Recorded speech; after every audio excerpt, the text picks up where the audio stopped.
So from my experience, I find that everybody on the planet has had a past life regression, but not everybody wants to have a past life regression. I believe if you want to have one and you have no underlying mental conditions like schizophrenia, then it can be a wonderful, wonderful tool for learning more about yourself. Hi, everyone. I'm Natalia Ochoa, and I was so inspired to create this podcast because I want to share a piece of wisdom that I'm integrating into my life currently. We all have the ability to create our own reality in which we can heal ourselves. Hopefully, through the conversations I'm passionately sharing, you'll discover the power of your own intuition. Hi, everyone. I am so excited to bring you today's guest. So after my episode with Ali, where I, was talking about how I wrote a book on past lives when I was in fourth grade, I felt really, really called to bring you someone that is an expert in past lives. I have done a personal past life regression with Karen, and it was out of this world. I encourage everyone to try it, and especially if you have an interest in it. But we're going to dive deep into what they are, why it's important, and why it's needed as a part of our healing process. So Karen is a natural-born psychic certified in past life regression and intuitive energetic healing. Through a long-spanning career working with the public, Karen has fine-tuned her knowledge of what it takes to align people to the highest version of themselves and their life. Karen thrives on creating space for others to experience and explore past lives, bring about harmony in relationships, heal trauma, as well as generate abundance in all areas. So I am really excited for this conversation. And without further ado, here is Karen. Hi, Karen. How are you? I'm great. How are you doing? I love that color on you. It's amazing. Oh, thank you. Thank you so much. I was just talking about our very out of this world experience that we have with these past life regressions. Right? Not just out of time, out of this world sometimes. Yeah, exactly. Out of this world. How are you? How are you right now? What's going on in your life? Doing really well, all things considering, right? So many things up in the air out and about. And, 2020 has been a year to really remember, hasn't it? I don't know what you mean. Nothing unusual happened during this time at all. This year was very easy peasy. It's just been a breeze. Yeah, right. Nothing unusual happening at all. Oh, no, not at all. But I'm so happy to have you on because I think that this is something that's a topic that actually people usually know what past life regressions are. And I was actually thinking the first time I think I heard of it. Well, the first time that I actually knew about it was when I was in fourth grade when I wrote that book. That's so cool. So crazy.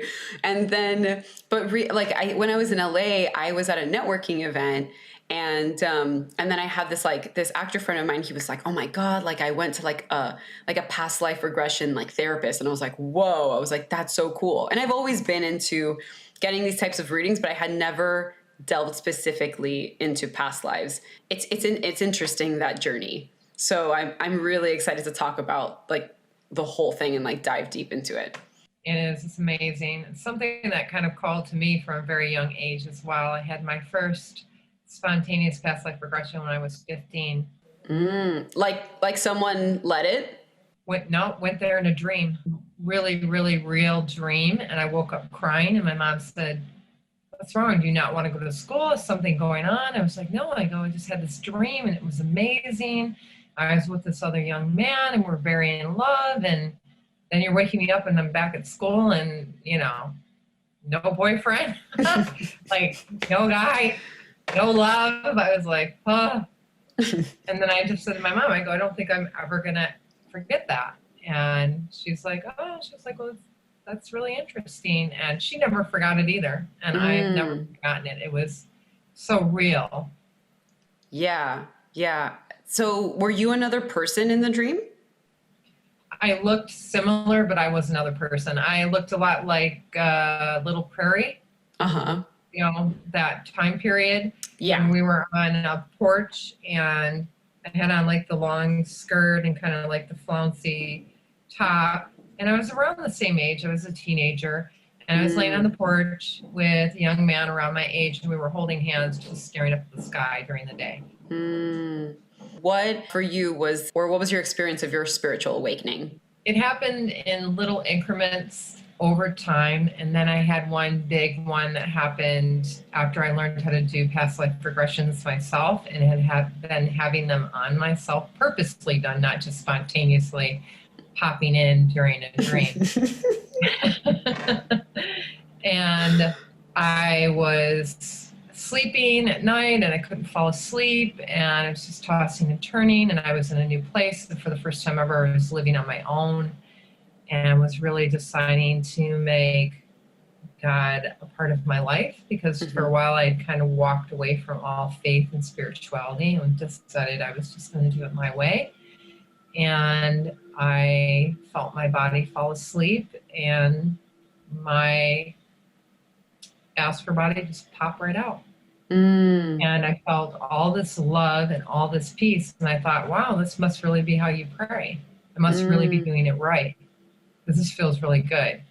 And then I remember looking down at my body laying there, and then looking at my dog, and she was sleeping in the corner. And then that kind of scared me. And then I was like, boom, right back on my body. And then I woke up, turned on every light in my apartment, and kept it that way for about a month, because my logical mind said, that's not supposed to happen. You know, what was that? Like, it was a beautiful experience when I was in it. But once my logical mind started to dissect it and break it apart, it became something that I became fearful of. Of course. I mean, that sounds terrifying, horrifying. I've actually never had that experience. Like, I've heard of other people say about astral traveling or lucid dreaming, and I've been always curious, but I go very deep into meditations where I have like visuals, but I've never had that actual experience of like seeing my body like from outside of myself. So I can, and I'm sure real the first time it happens and you're conscious of it, especially like I wasn't expecting any of that. Yeah. But I can imagine that it would be terrifying, and maybe it'll happen one day for me. I wanted to. I'm so curious. I'm like, they have a lot of courses on it. There's a lot of books on it. That's true. Certainly, there's people that train you on it. So you can learn it. Totally. And I think it's like, because I'm afraid of it. I think I'm scared of actually like seeing that. So, but everything in its own time. Yeah, exactly. Right. One step at a time. One step at a time. Because something that we were talking about before is like, I think that sometimes people think that a spiritual awakening is like, you know, one day you're just like laying down, and then like the other day you're like the Dalai Lama. And that's definitely not how it happens, and how it's similar for the both of us, how we kind of had like breadcrumbs, kind of like, it's been a little incremental. Little things that other people didn't see, little things that other people didn't know, little things that other people didn't hear. You know, I would just share it with people that were closest to me, and it's just like, well, all right, well, obviously there's more than this world that meets my physical eyes and ears. Totally. My takeaway from it. So. All right. So going to the super basics, what is a past life regression? Can you take us through what that is, and like, what are past lives? What do you mean by saying like we have a past life or many past lives? Well, usually I will have somebody that will come and contact me, and there's usually an issue that's going on, a pattern, or they're stuck. Sometimes it's a curiosity, but usually there's something that's holding the person back in their life. So I'll usually find out what's going on, what really prompted them to act on it now. And then I'll look intuitively, and then we'll go ahead and we'll do a session. Now, sometimes we only go back to early childhood. So if there's things that need to be dealt with in early childhood or the womb, you can even go back to the womb and have some trauma that happens there that needs to be resolved. Then it will stop there. I can't progress anyone back to a past life unless their subconscious mind or higher self, however you want to view it, allows that to happen. I cannot override that, which a lot of people always think, oh, if I do this, I'm going to be out of control. And what if something comes up? And it's not the way that it works. So from my experience, I find that everybody on the planet has had a past life regression, but not everybody wants to have a past life regression. I believe if you want to have one and you have no underlying mental conditions like schizophrenia, then it can be a wonderful, wonderful tool for learning more about yourself. Yeah. So what exactly can you take us through? Like, then is the belief system that you have many lifetimes? Like, what is that reincarnation? Like, what does that mean? What I've come to find out that it means is basically we break off from source, our parent energy, Mm-hmm. to gather more information and learn more about ourselves. And source is always learning more about itself. Mm-hmm. So we start at a certain vibration and we hear that. And then we always hear about ascending. And ascending really isn't ascending up in the way that people think it is. I think it's kind of like a ladder that you climb up. And there's like a yes and a no to it. Yes, you're climbing up in vibration, but also you're bringing down more parts of your higher self. It's almost like to try not to get too complicated. If anybody's ever taken basic microbiology, and you see how the cells split off into like branches of a tree, that's kind of like our higher self going off and then patterning off into different lives. So Interesting. we can have parallel lives running until we reach a certain vibration, just because it would take us forever to get through the karma, get through the life experiences to get back to source. So the whole thing is to go back to source. Got it. So you mean to say that that every single lifetime we have a particular lesson that we have to learn in order to ascend, to then just keep going? Sometimes we keep just racking up karma, not realizing what the issue is or why we keep having these same things happen. So a lot of times I can see people that have had 4 or 5 lifetimes where they're dealing with the same issue.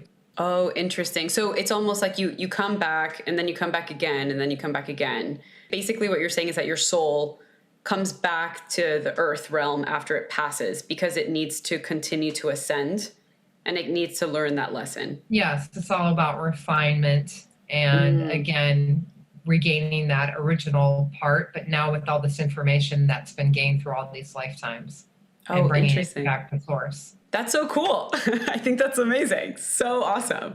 So awesome. Yeah, because I guess that leads into the next question. Like, why then is it important to have past life regressions? Why is it important for anyone to get this type of work done?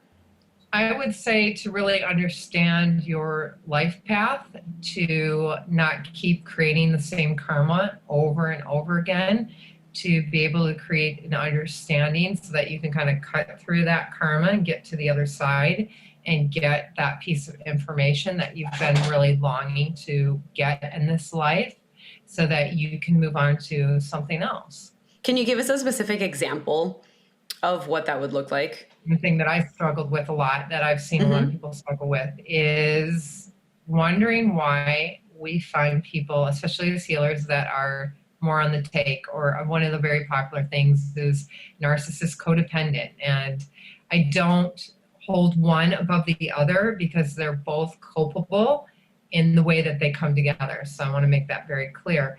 But I would always wonder, like, well, if I'm giving so much and I'm like, did everything for this person, like, why didn't it work out? And I knew I was the common denominator. So I knew I had to start looking at myself.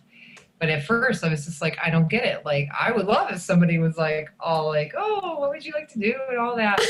And then I realized that this is karma in the other direction that we don't think about it very often, is karma when you think too little of yourself and you give too much of yourself from a place of lack and wanting to get something in return. And that's usually from childhood trauma. This is also past life stuff and trauma and things that you're dealing with. It's knowing that you can start tipping the karma in this way by giving too much to people, and then it's got to rebalance itself out again. So I was all about the selfless giving, like, oh, it's so great if you're gonna, just give and give and give till it hurts. And like, well, no, it's not, because that means that you're belittling yourself and the gift of the life that you were giving. And you're also saying that you view yourself as less than what divinity views you as. Yeah, so that rings actually very true to me as well. I've had an astrologer tell me that, like, I think I've had at least 8 lifetimes where I was an overgiver, and that, like, it's a cycle that I keep on bringing, and that, like, I definitely want to, I think I am finally getting over that, because I find the same thing, that it's like I give and I give and I give and I give and I sacrifice, and like it was nobody's business, and I believe that that's me showing love, you know. But then I believe the same way. I didn't like, but that's a whole nother story. Didn't factor myself in the equation, didn't realize that isn't so healthy either. I know, well, but because I think that we have like this fear, or I'll speak for myself, that like that I'm a narcissist. I'm like, well, of course I have to give. And my mom, of course, she's also such a giver, and she taught me that. So it's like generational. And then what that made me think of is, I've heard also that you decide to be born into your family. You usually get 3 families to pick from before you come here. Which I'm 3. always really reluctant to say in a live crowd, because I feel like somebody's going to throw something at my head, because I'm like, oh, I'm going to duck. Wait, so 3? I've never heard 3. I've heard that you just like choose a family. Tell me more about that. I do have clients that remember choosing their parents. That is so cool. That's The mother, and then potentials that the mother had to choose from. Interesting, right? So why 3? What information do you have about that? I don't know what the magical number is with the number 3. I have not uncovered that yet, but it seems to be the same way with the body that we pick as well. We have multiple choices for picking the body, and the way that we'll choose to look in this lifetime. Oh, and then you choose one, and then do you think it has something to do with the free will of the family or the parent? Maybe it has to do with the parents that you're choosing to be born into, because perhaps this family is a different nationality. They can be a different race.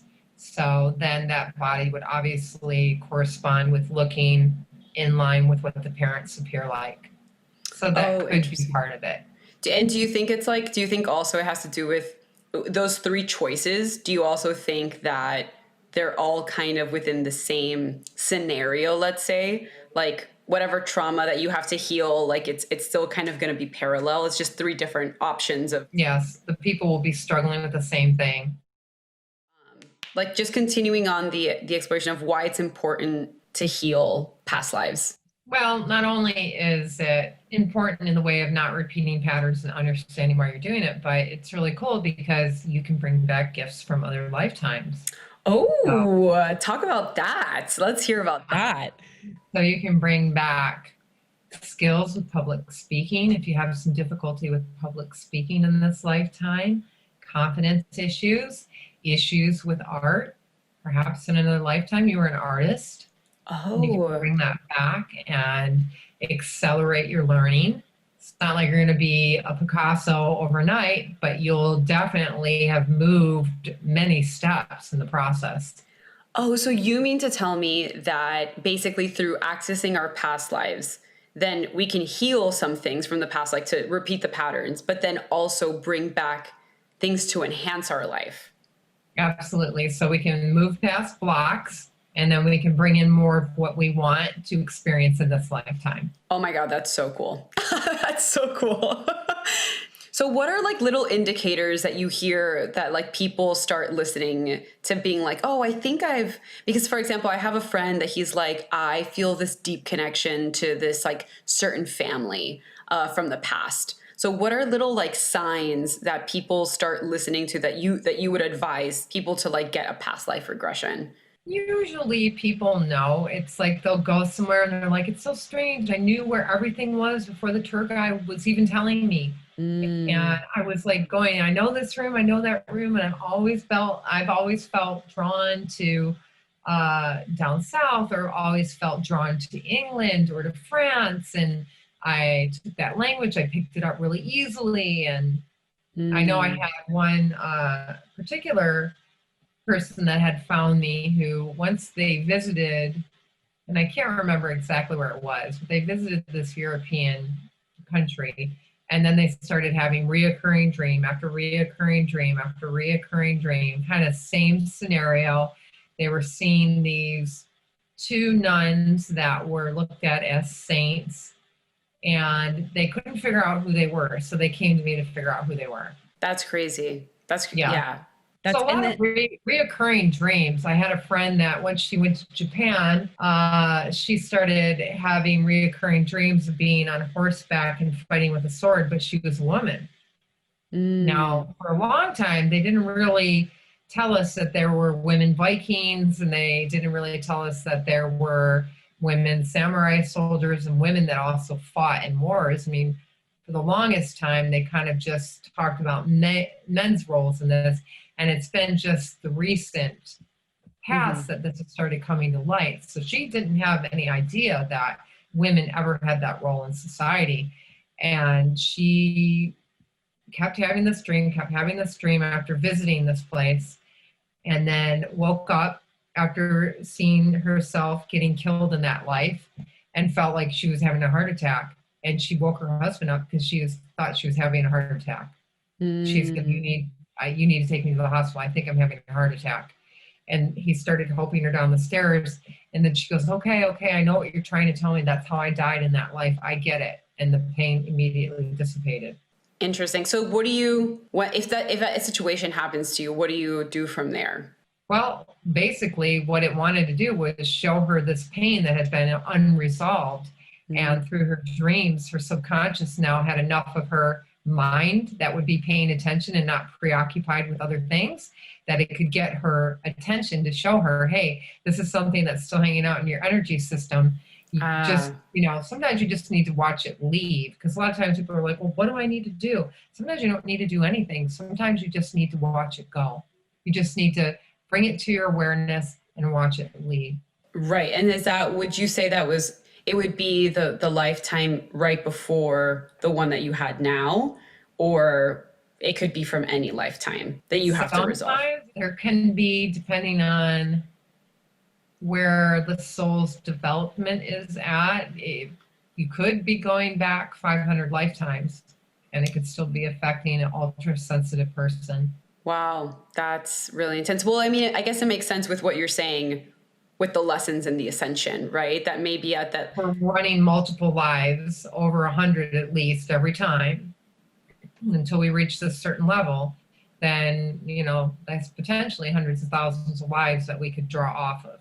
Right, right. Yeah, that makes a lot of sense. And so because yeah, my next thing was like I know also that the feeling has always been meeting someone and feeling like you've known them for your whole life. That to me has been a really big indicator that people are like, oh yeah, I have felt that. Like I meet people and you're like, oh my God, like we've known each other forever. So I've also heard of like you have karmic soul circles that you make a decision coming back to this lifetime so you can kind of, bring out a journey or something like that. What knowledge do you have about that? Well, we have soul family. Some of them have incarnated with us, and some of them are still up there.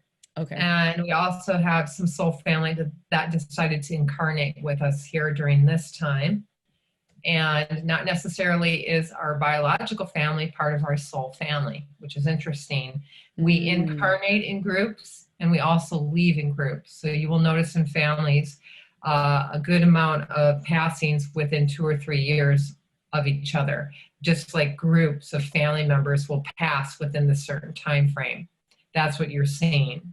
Interesting. Is it because they decided to make like a collective shift together? Yes, they come in certain time periods together, and then they leave around the same time period together. And is that still part of like their own journey, or is it more of like a larger journey for? It is, well, you have to remember there's a lot of gray areas in it. And so we're all connected, right? And some people were really heavily connected. And I'll tell you this really interesting story about my grandfather and this young man, that they had a soul connection and what happened with them.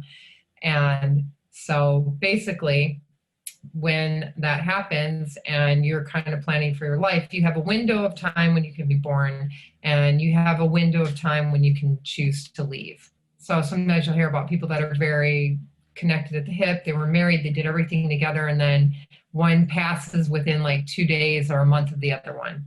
Right. So this is actually a really curious question, because I've noticed that now people don't have those longer marriages, right? Because we're in a very like different societal things. So what do you think is happening with those types of, because you would hear in the old times and people really fell in love and like stayed together for like 50 plus years.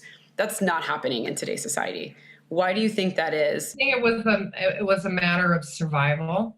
You Mm, needed someone to work the farm, work the land, right? So you needed to have children, a family. You needed that unit to stay together. A male role, right? A strong male role could be a protector, provider, a woman that could go ahead and give birth to the children, raise and nurture, teach certain home skills, work on the farm as well. So that was a lot of the way that we were in little tribal communities, and then branched off into our own little family communities where we lived off the land. And it wasn't until recently that we got really cushy and started going to stores and getting everything, clothing right. was sewn, and, fabrics were made, and, they utilized a lot of different things from the land, and, So they were very connected to nature. right. Well, I've kind of gotten an intuitive hit about that. Maybe it has something to do with like maybe it's a faster process of ascension, because like sometimes you feel like you have these partnerships that are like really difficult and challenging, and then you get out of them and then you go into like another one where you're just constantly like learning.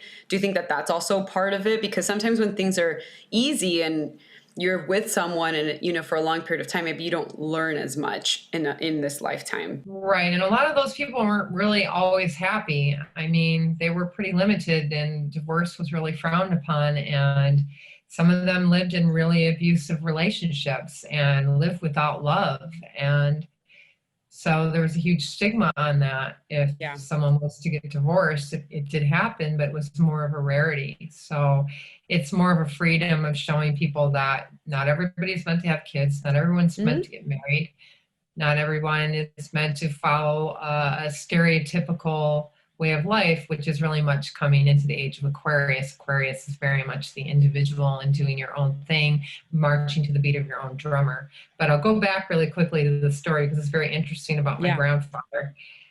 They used to go to this little small church, and this young man, he was probably late teens, just really gravitated towards my grandfather. They just really liked each other. So there was some kind of a soul connection there. And so whenever there was church functions and, they'd do the little church fairs where the ladies would make everything and sell it, they would always like be sitting together. He'd be talking to him. Like he just really looked up to my grandfather. And my grandfather died at a fairly young age. He died, I believe he was about 55. And this young man on the exact same day in a different part of the state, I think he was only 21 or 22, died on the same day as my grandfather, a completely unrelated cause. So there was some unseen connection there between the two of them. Interesting that maybe they made a decision that they were going to go off together. Yeah, they were closer somehow, but nobody knows how, but definitely just they were always so gravitated toward one another. And then the fact that they both died on the same day, two different parts of the state, and one was very young and the other one really wasn't terribly old either, is just it's a big coincidence. Yeah, no, definitely. And that also makes me think, another question that I have, can we connect to future lives? We can. I'm a little leery about doing it because our future is set in clay, I would say. It is malleable. When you're looking at a future, you are looking at potential future timelines. And so I'm leery of that. I don't do that work. Mm-hmm. Yeah, no, that makes a lot of sense. So we can speak about my experience. So when I did a past life regression, I had never connected to another like being, right? So then are there past lives where you are other beings? And can you talk more about what that means? Mm-hmm. I've had people that have had past lives that have been animals. I have people that have had past lives that have been other beings from other star systems. I have had people that have had past lives from other dimensions. Other dimensions like what? Can you explain? One was very interesting. She described a world that was fluid. It was a water world. And she said she had really huge eyes and she could breathe water like we breathe the air. And she described herself like small, and to me, it almost looked like the visual of a powder puff girl. And Yeah. so, when you hear these people who do like the DMT and they do, psilocybin, they encounter different beings as well. And many of them will encounter very similar beings, and they won't even know the person who encountered that being. Or, a friend of a friend will go and encounter a being and say, oh, by the way, so-and-so said to say hi to you. And they're like, what? Like, huh? I thought only I saw that. Yeah, so I recently did a meditation for my friend, and I think he got for the first time really connected to his spirit animals. And he then literally texted me, and one of them it was like three of them, and one of them was a fox.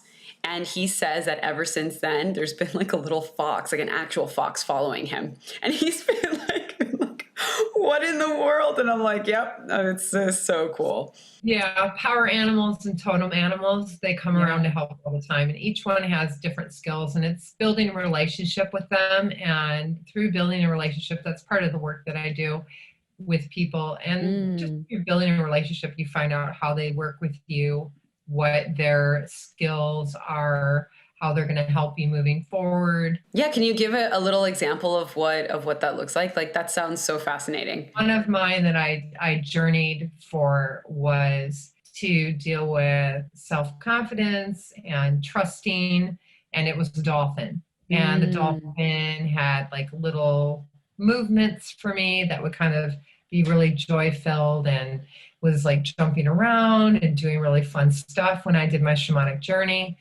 And so whenever I'm kind of feeling like, oh, I'm getting too serious or I'm getting in my head, and I'll call on my dolphin.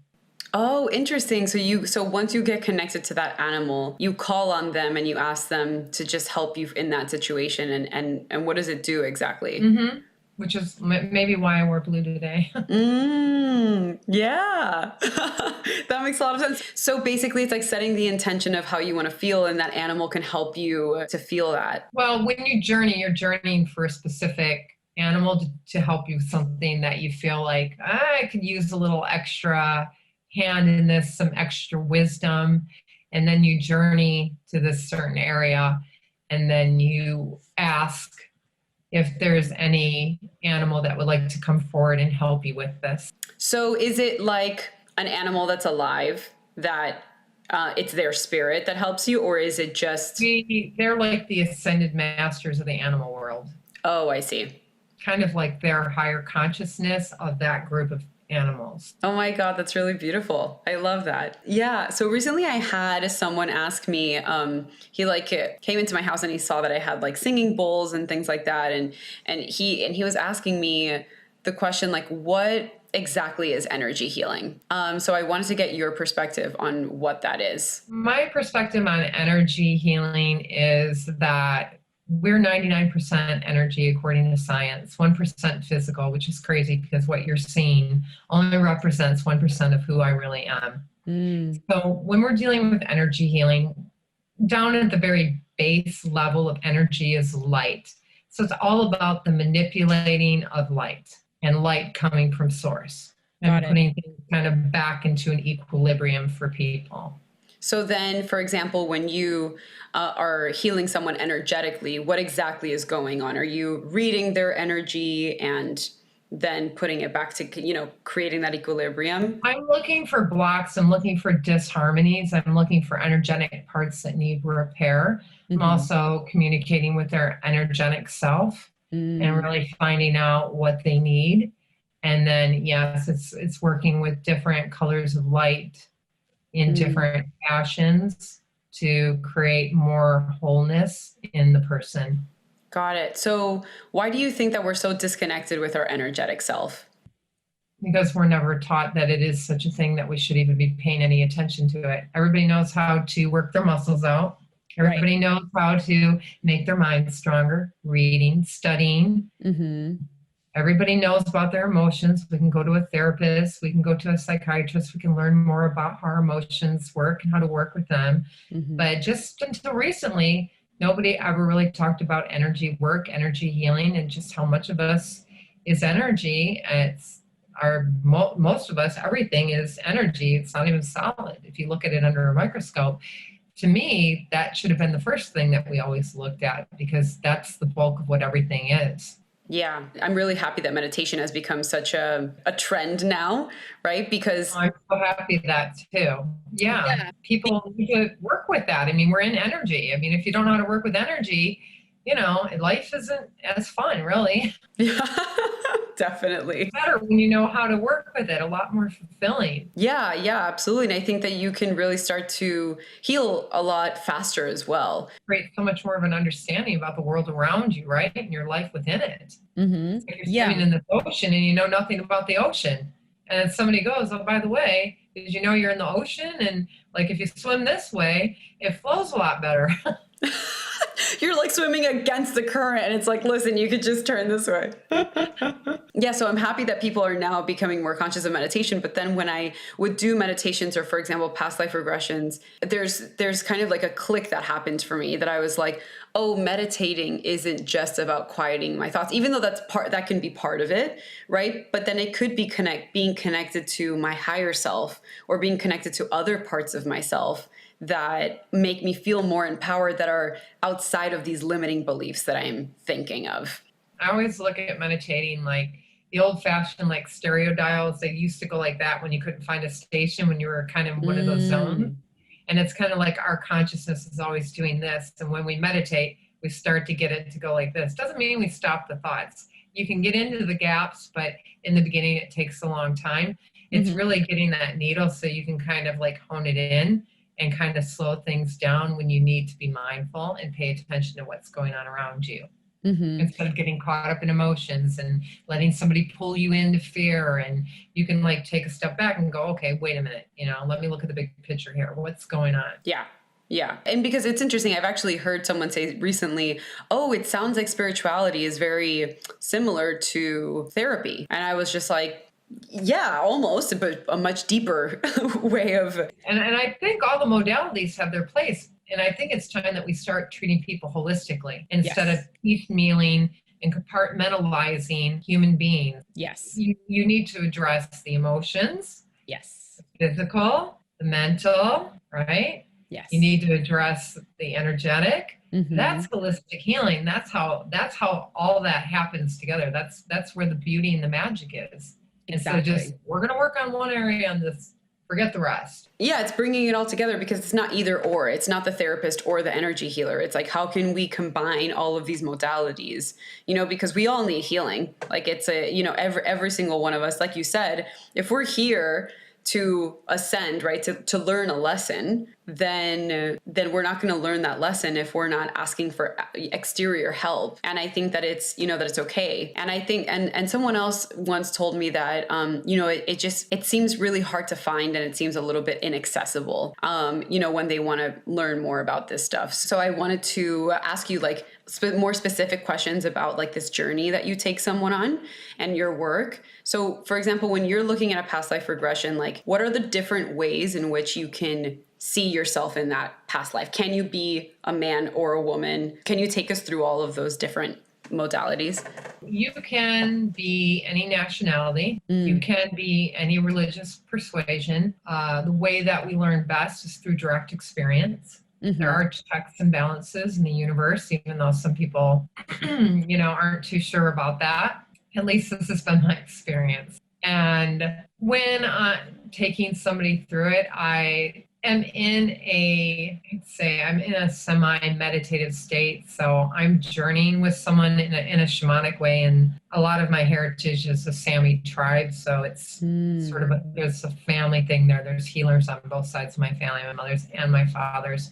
But the Sami heritage is on my father's side predominantly. So I journey with people and I usually see where they're going, and I am channeling and I am talking to their energies. So I'm coming to this work from a different angle, whereas a lot of people have found it through psychotherapy. They have found it through psychology or becoming a hypnotist. I found it more, I would say, through the eyes of a mystic. So that's so interesting. So you can kind of see the journey that they're seeing as well simultaneously. And usually the way that people will bring in information will be the way that they use, like, usually their dominant way of learning, dominant style of learning will be usually be the way that they experience a past life. So if they learn visually, then they're probably going to get a lot of little visual cues. If they're very auditory, they're going to hear, but in their voice, kind of words and know where they're at. If they're very, I have to do something with my hands and my body to really get it, then they're going to feel sensations and they're going to understand what those are. And sometimes it can be a combination of all three. Interesting. So, for example, if I was as the client, how do I view myself in this past life? You can do both. Sometimes people observe themselves because they get a little tentative. They're afraid they might feel too much or they're a little scared. So they'll pick observer, and I give people a choice. Or they can be in the body. Oh, interesting. Cool. Yeah, it's so cool. So do you think that it's like the majority of the things that are going to come up, because if we've had so many hundreds of lifetimes, do we have to heal all those hundreds of lifetimes? No. If you're called to it, there's a reason why you're called to it. There's no accidents for it. And so people will know. I've had some people that just do one and then they're like, okay, maybe in the future, maybe not. They feel like they've gotten enough to really get a handle on what's going on.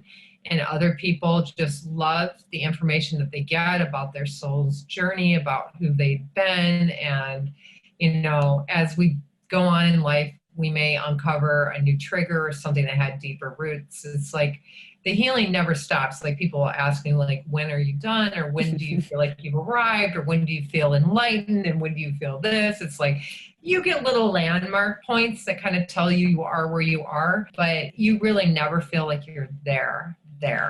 Right, because it's like what we were saying, right? Like how both of our spiritual awakenings has been breadcrumbs. There is people think that being enlightened, big, and then it's still been unfolding like the lotus flower, right?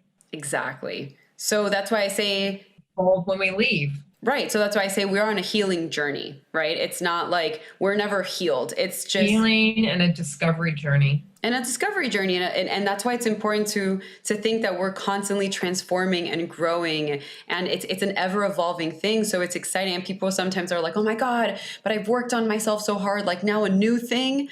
And I'm like, well, I mean, you can take it at your own speed. It depends on what you want. And it's kind of like every time that you learn something, kind of like how you're a kid. When you're a kid, you're not like, oh my God, I've learned too much. I stop it. Right. You want to just keep going. I know when we're adults, we're like, okay, when is this going to be over? When am I done? We always want like these little time frames. Right. And I think that the beauty in it is understanding that it's an ever evolving process, and that it's not dark and heavy. It's actually really cool. There are some people that maybe are coming to this life with a certain trauma that they can't describe from their family. They're like, why is this person like this? Like nature, not nature, not nurture. It doesn't fit, but they come with this emotion. Or a fear that can't be pinpointed to this life. Or a fear and being like, I don't understand. So is that a huge indicator of like, yes, that's from a past life? Yes, if we can't find it in early childhood, yes. Yeah, that makes sense.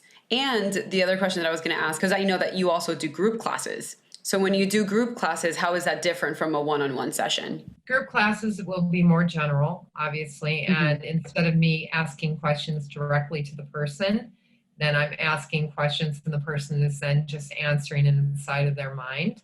So they're kind of gathering the information as we go along. It's a little bit of a shorter process than it is when I do a one-on-one with someone, but very effective. A lot of people have had really amazing breakthroughs with it. So I'm very pleased with the work. It's really given me profound insights and helped me really move the dial forward. And I've seen it help a lot of people get unstuck. Oh yeah, no, when I did my session with Karen, it was in a group session, and I literally, because working with different people will make you go deeper, right? And when I worked with you, it was like, I visually saw so much, and I saw myself like as like a different being, and it was crazy because I had never seen that before, and I thought I was like, am I crazy? Like, because you think you're like, I have to be crazy. Like I can't, Or I have to be making this up. I have to be making this up. Like I can't swim in water and fly and be like a famous pop star. And I was like, what in the world? You know, it was interesting because what happened was that after the session, I saw all these things and listen, and I'm like knee deep into this work, and I still have my moments where I'm still like, this is bullshit. It's interesting. I have that too. And it's just like, how can I have that? But this reality is so pervasive and so convincing that, yeah, I understand exactly what you're saying, because I still have those moments too. And I have had proof after proof after proof after proof, confirmation after, not from myself, but from other people unrelated to me, completely from another place, that are locking in the same exact experiences. So I'm like, okay. Yeah. And basically after we were finished, you know, I think I don't know what I said. I don't remember. But then you were like, oh yeah, Octurian. And then I was just like, you were like, look it up. And I was like, okay, whatever. And I had never heard of it before. And then I looked it up on my phone, and literally what I found was exactly how I saw myself. And I had never seen it in my life. And it was insane. I like, you know, that's when you just are just like, well, you know what? Who cares? I'm just going to believe it. Cause I was shown it, like, who cares? Right. But the thing is, it's like, think about it. So there you're finding all these pictures on it, which is telling you at least thousands of other people have had a similar experience or have come face to face with that being. And so they put it on the internet. I mean, how many more haven't put that on the internet? That's your confirmation, because I know you didn't look that up before that. I had never heard the word Octurian in my life. I have never heard that before. I had heard like Pleiadian and things like that and like whatever. And I was like, okay, why else am I being shown this? Like I don't think it's just a coincidence, right? And I think that that's where our analytical mind just really wants to sabotage our experience. Right. But that confirmation to me is undeniable. When you see something and then you go on the internet and you put in a description and then you find 20 other pictures that people have drawn or submitted with the same thing you saw, and you never looked that up before, and it was nothing that you were interested in, it's pretty much undeniable at that point. Right. Exactly. And it's happened to me other times as well with me seeing myself, you know, I've had past life regressions where I've seen myself do like herbal healing and kind of like some energy healing on people. And I like to perform crystal healings on people. And like, I kind of like zap into that. And I'm like, whoa. And I'm like, this isn't me. So it's like I'm having these experiences. It's very interesting. Well, the way I like to describe our past lives and kind of how time is, because time only really appears linear here. Mm-hmm. And we kind of gauge it by how things age around us, including our body, right? Mm-hmm. But outside of this dimension, time and physics follow a much different pattern than they do here. And when I'm discussing past lives to people and why sometimes they feel like they tap into different ones, is because imagine you're in the middle of a spoke of a wheel, and each one of those spokes that goes out is going out to a past life or a parallel life that you've lived. And so sometimes, you know, you hit something that resonates with that past self, and it brings in that fear, or it brings in that memory, or it brings in that familiarity. And you're like, like, what was that? And so they're all running, which is interesting. Parts of time, all of the presidents are all running together, all together in time at the same time. So our future potential selves, our present self, and all our past selves are all, including our child self, are all going in time at the same moments. Interesting. But that's where the power of now comes in, and that's how I explain it, because people are like, well, go into your past and change that. I'm like, you can only change it from now. So you're doing it now, you're going back. And then once you heal that, the other profound thing about this work is once you heal that, you heal every life that you touch from that timeline forward. So that's it's very cool. Powerful work. Very powerful. Yeah, that's including amazing. Your present self. Yeah, I mean, it sounds like who doesn't want, sign me up. all the way. That's what I'm saying. I'm like, who doesn't want to do that? I'm like, why do you want to keep running into the same wall when somebody else could say, hey, you know what? You can get there much quicker. Right. It's all about, the effectiveness, and once we know about this, it's like, okay, let's do this, and let's just be, happy and fulfilled and free, because there's so much negativity in the world and there's so much destruction that's happening, and it's like the only thing that we can control are ourselves. That's it. Right. And then once we fix ourselves, the world around us starts to slowly morph and fix itself. Funny thing, it's an inside out job, which everybody's like, I want to do this and I want to do that. And I'm all for that. But you also have to be doing this too. Absolutely. Yeah. So I know that you're coming out with like a phenomenal program that you were telling me about, and I want you to speak about it so everybody knows about it. Oh, thank you. I'm going to be doing a 3-week program that's going to be really going through incorporating multiple past life selves that are still kind of hanging out there, that have a message for us, that have wisdom to share with us.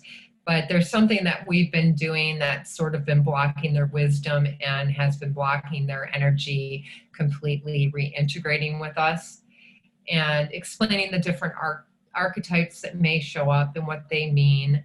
And it pertains very much to your present life as well. And also healing that so that you're healing future timelines forward in this life and wherever your soul may choose to journey to from this point forward when you leave. That's phenomenal. So it's 3 different weeks. Is it going to be available online, or how does it work? Is it only live? It's going to be 2 hours, 3 Saturdays in a row. Mm-hmm. And I believe it starts, is it the 5th of December? Is that a Saturday? The first Saturday in December. Mm-hmm. So it's going to be those 3 weeks in a row. And then afterwards, is it going to be available, or is it just a live one-time thing? I haven't decided whether I'm going to record it and make it a lifetime. I haven't made a decision on it yet. Definitely should. Right? I know. And then we can post it right here. So then I would love for you to kind of demonstrate a little bit of the work that you do into, you can use me as a guinea pig, or you can, okay. Or just a takeaway for the person that's watching right now, of what they can do right now, like for 10 minutes that can get them connected to whatever it is that comes through for you.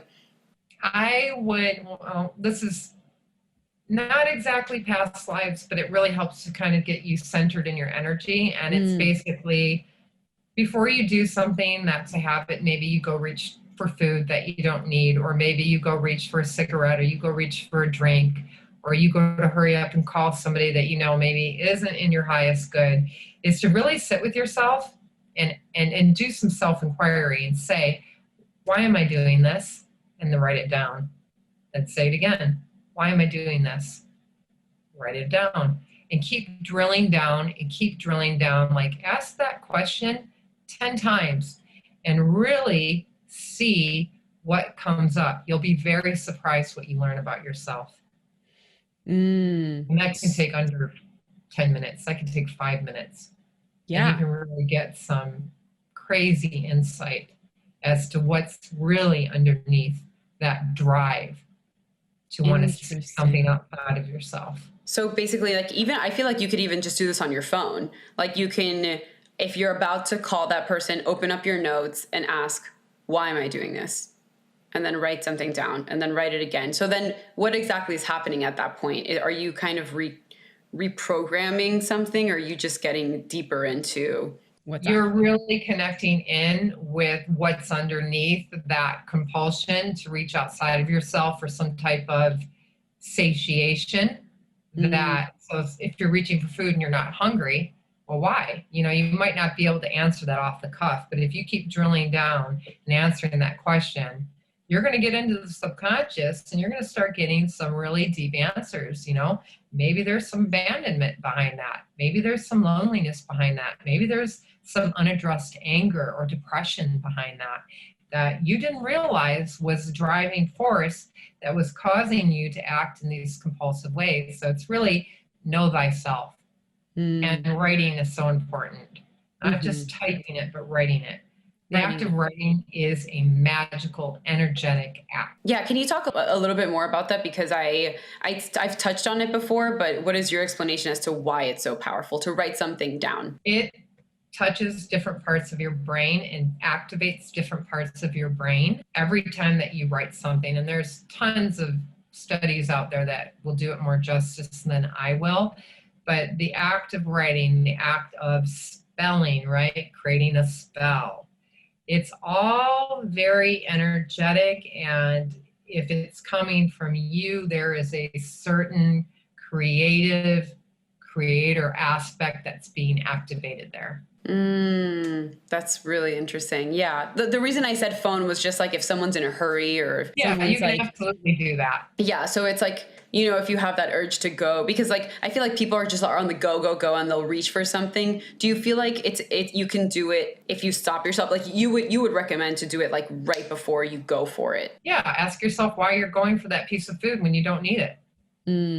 Why are you reaching for that cigarette? Like, why are you really reaching for it?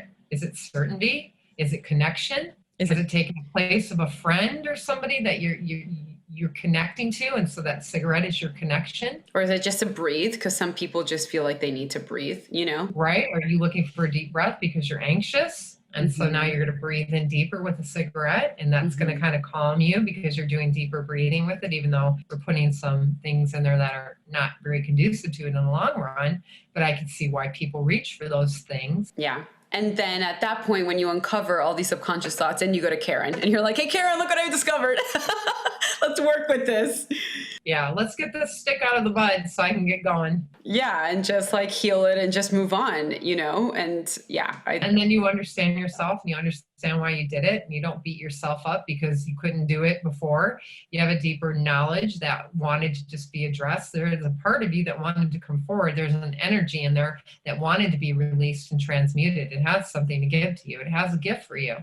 That's why it has a gift to help you move forward in this life. Yeah, it goes back to that saying, this is not happening to me, it's happening for me. Right. It's like somebody getting the check engine light and just putting a piece of duct tape over it. Right. It's like you're getting a check engine light for a reason. Like you're reaching for these substances that you know will hurt you in the long term.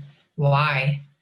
You got to get under the hood and look it up. You know, you got to see what's going on there. Absolutely. People think it's going to be like this long thing. I'm going to cry all this. I'm going to do that. You may only cry once, twice, 3 times, and then be completely clear of it forever. But as long as you run from it, it's there hanging out forever, just waiting for you to turn around and take a look at it and find out why it's what it's there to show you, what message it has. Can't leave until it gives you its message. Yeah, no, this is very true. Very, very true. Okay, amazing. Thank you so much for that incredible tool. And thank you for your time, and thank you for all of your wisdom and attention. And I always like to end on this. So a little dance party with your favorite song. Thank you, Karen.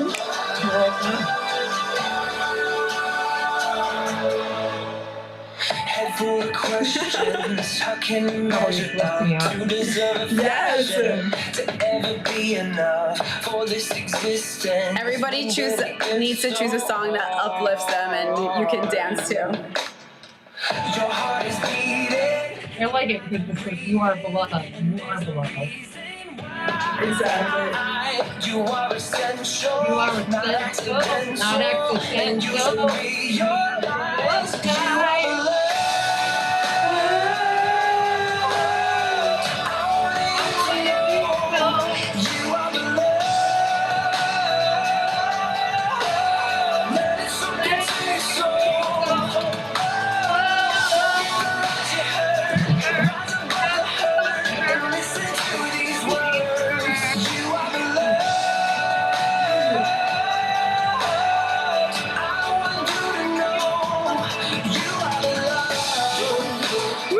I love it. Thank you, Karen. Thank you so much.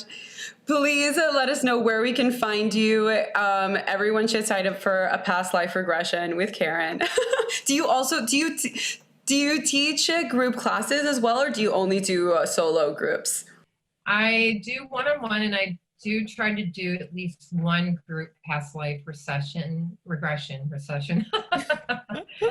Kind of funny given our economic temperature right now. Yeah. I usually try to do one in those a month where I do group. Amazing. So it's much more affordable. People can kind of dip their toes in and see how it feels for them and can still have a really profound experience.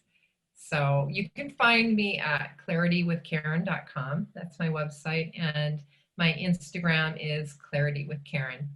Awesome. Amazing. I love it. I love it, love it, love it. And also a piece of wisdom that I've learned is that when you first start doing past life regressions, sometimes it's a little cloudy at first.